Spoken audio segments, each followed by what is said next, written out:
This is the second part of a video that I cut in half for length reasons. In the first part, I talked about where to find documentation about the effects in LMMS, and I started walking through a few of those effects. Now, things you want to do with your audio. Reverb, in my opinion, is the most valuable single thing you can do to take a simple generated sound and make it sound more natural. And the easiest reverb you've got on the LMMS plugins is C* Plate 2x2. This is a reverb that will simulate a room of some sort with just a few parameters, and it will add stereo depth in the course of doing it instead of just being mono.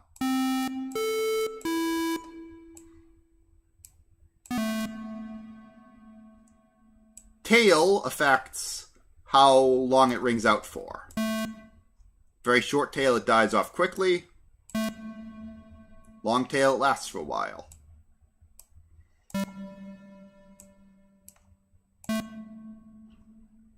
Damping also affects how long it rings out for, but with tail affects the overall length, damping affects the frequencies differently.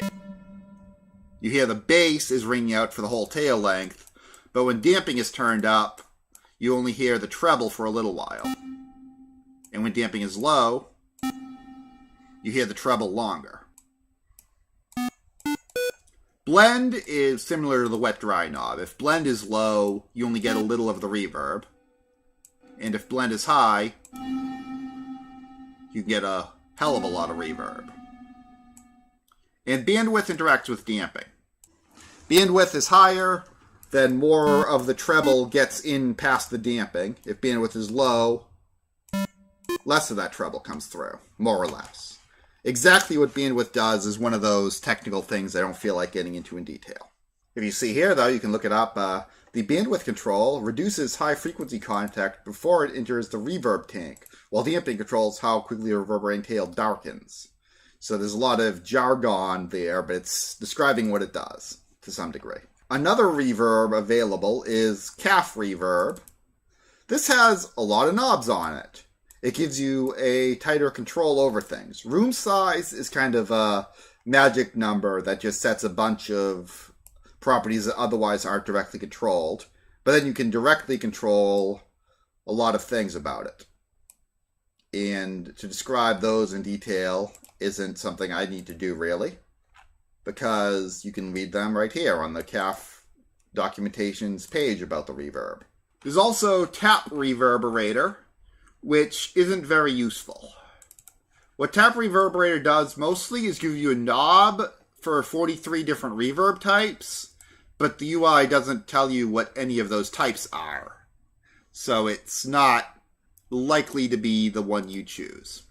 Another important thing you can do to a signal is applying an equalizer to it.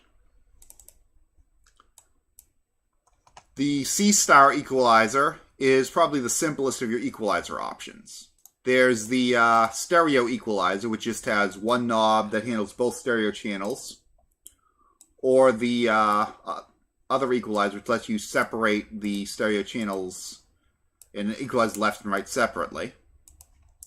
And the C* equalizer, the bands of the equalizer is preset, and you just say whether you want that band equalized higher or lower. Let's turn the bass way down, the treble way up for an example here, compared to not doing that. So it made it kind of thinner. Or we could turn the bass way up and the treble way down.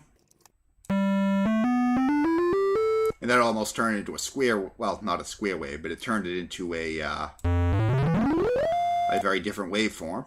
The C* equalizer is definitely the easiest of your equalizer options. As I said, C* tends to be the friendliest thing here. But you also have these LMMS equalizers if you want to get fancy. For these, you can actually say, for the band, like what frequencies you want, and other parameters about how the equalization gets applied. And if we look at the equalizer information on the LMMS docs, it describes how these work. It mentions LEDs flashing. The LMMS UI doesn't expose those, but you shouldn't need them. I haven't really used the CAF equalizer. I just use the C-star equalizer, which is powerful enough for me. Or if I really want to get fancy, I'll use an equalizer in another program entirely after I export. Now, chorusing and flanging can be pretty neat. This is too simple a waveform for chorusing to really be interesting, to be honest. But if you're using a more complex instrument, chorusing and flanging can be neat. And you have plugins for doing that. Now, clipping can be pretty valuable. C-star clip is a very simple thing. You turn it down, it will just make your signal quieter. You turn it up, it will make your signal louder. But no matter how loud I tell it to make the signal, I'm never going into the red zone, because it's not just an amplifier. It actually will amplify if it's turned up, but then it will clip it to keep it out of the red zone. It will only amplify up to a certain point. Then beyond there, it'll just cut off the top and bottom of the wave, making it squarer instead of making the same shape louder. This was already square. Let's demonstrate that with a non-square wave. So if I clip it a little, you see it's the same shape, but now the top part is cut off flat. And if I turn it more, it's cut off more flat. What can be very useful is following up a clip with an amplifier that turns the gain down.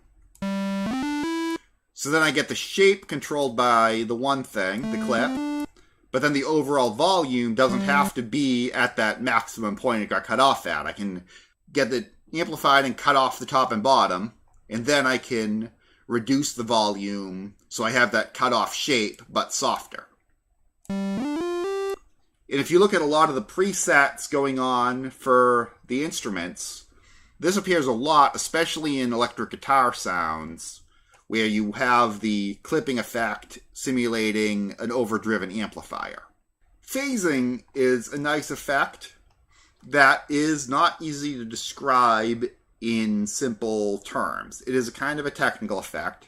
It's delaying different frequency components of the signal by different amounts. But to know what that means, you need to know what frequency components are. And to know why it matters, you need to know what delaying a frequency component amounts to in what the sound does.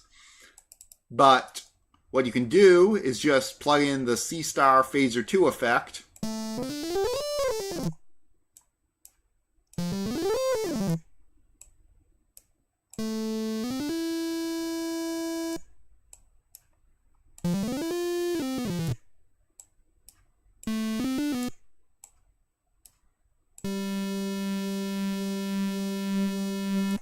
And mess with the knobs. And you're doing more or less what a phaser pedal would on a guitar.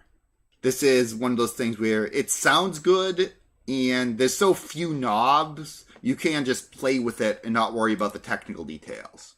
You have the phaser 1 and phaser 2 options. Phaser 2 tends to have a more kind of natural sound, and phaser 1 sounds more digital in a way. They're both obviously digital ultimately, but phaser 2 is using more complicated math to make a sound that has less of a synthetic regularity to it. It sounds more irregular. But phaser 1 has some nice extreme sounds you can get out, where phaser 2 tends to be subtle.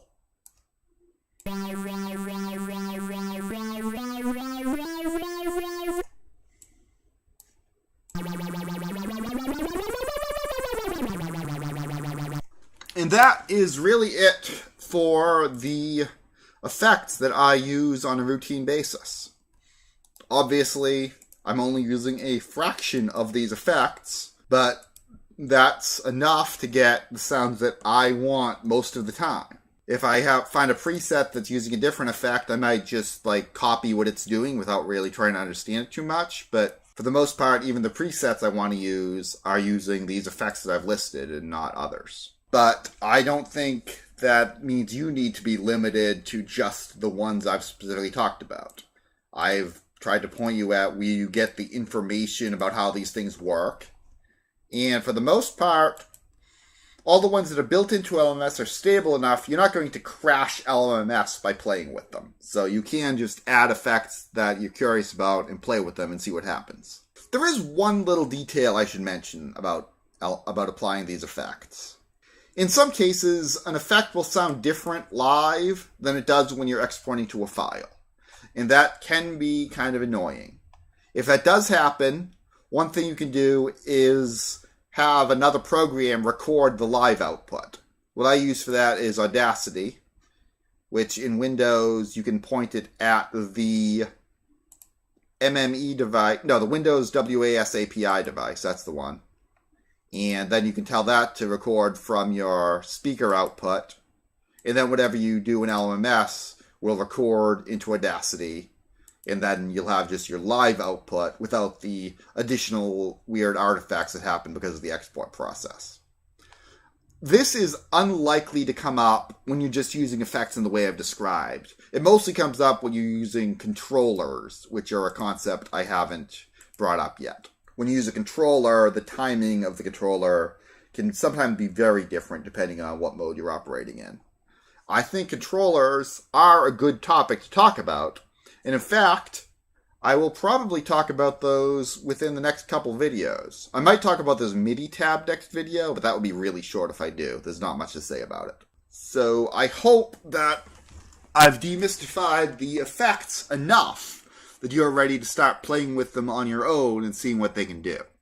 It's mostly a matter of listening to the things, maybe using a spectrum analyzer to help you see what they're doing, knowing the mathematical underpinnings of why an effect works, and knowing what the effect will sound like when you use it are almost completely different processes. So my advice is, now that you know the basics of how to arrange these knobs and stuff, just dive into it and see what you can make.